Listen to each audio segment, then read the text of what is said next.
Good morning, you guys. I'm Mykael, and I'm here to talk to you guys about having a companion, having that friend, so you're not lonely right now in these times of a pandemic where you're ordered to stay at home. And who's that friend? Well, pets. Whether it be cat or dog, either or, they're great to have, good to have around to keep you busy, good to keep your energies, going good because really it's known that humans themselves, when we're separated from other beings, our energies can get off.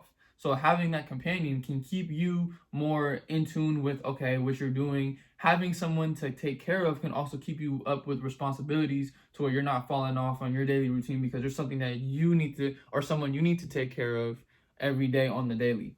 Now, in light of COVID, a lot of shelters were hoping that people would want to take in all these, pets and animals because, well, they're gonna have to stay at home too. And yeah, they can be at the shelter, but they'd rather be with their loved ones in the first place.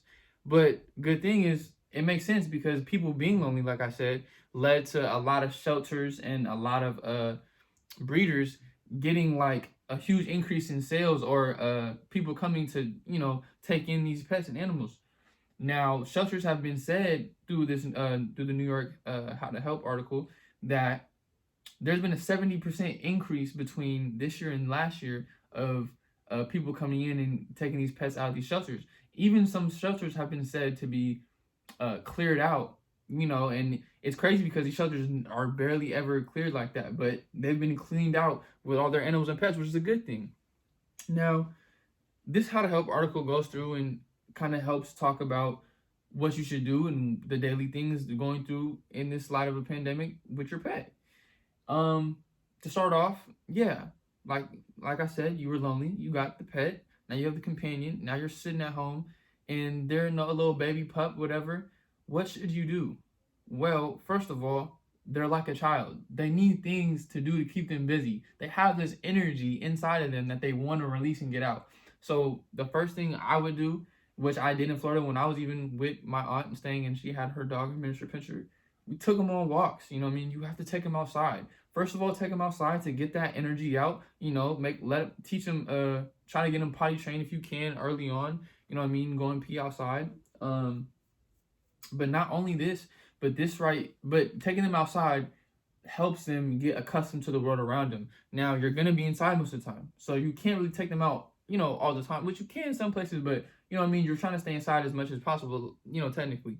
So taking them out periodically, morning, midday, and then probably once at night, gets them used to, the world and outside, different terrains, going at different times of the day helps them get used to different, types of lighting. Also, on top of that, take them out in different weather. Help them get used to rain. If you're in a place where it rains, help them get used to cold weather. You know what I mean, hot weather, whatever it is, so that when this pandemic is done and they've gone through the first parts of their life, they're at least accustomed somewhat to the outside world.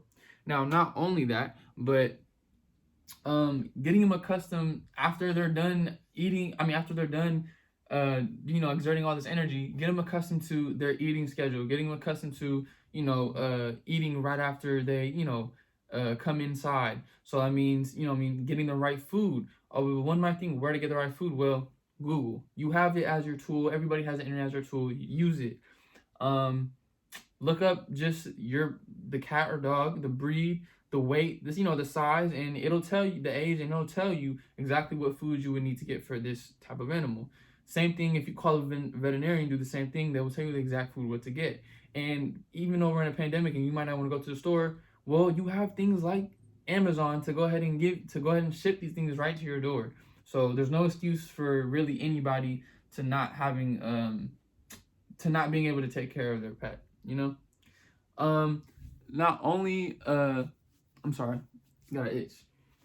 Not only when it comes to the food, but also you would think, well, what about when we're out of this pandemic and we're going back outside? Well, go ahead and give them time, give them their own like playtime, like by themselves, their own alone time by themselves sometimes during the day, or some days throughout the week. You know what I mean? If you which you should do, because when the pandemic does start, you're gonna be leaving them at home. Pet proof your home. Get them ready have the guards up to where they can stay in this area only, and that's their area, and that's their time to be alone. To be able to get accustomed to being by themselves, to where they won't have separation anxiety, which a lot of pets tend to have, especially if you're coming out of a pandemic where you've been at home 24/7, then you start going back to work. They're going to be howling, they're going to be whimpering, they're going to be tearing stuff up around your house if you don't get your house and your pet used to being alone, just by themselves. But yeah, these are just simple things you can do, and honestly, everybody should get a pet. I might get one myself. Thank you.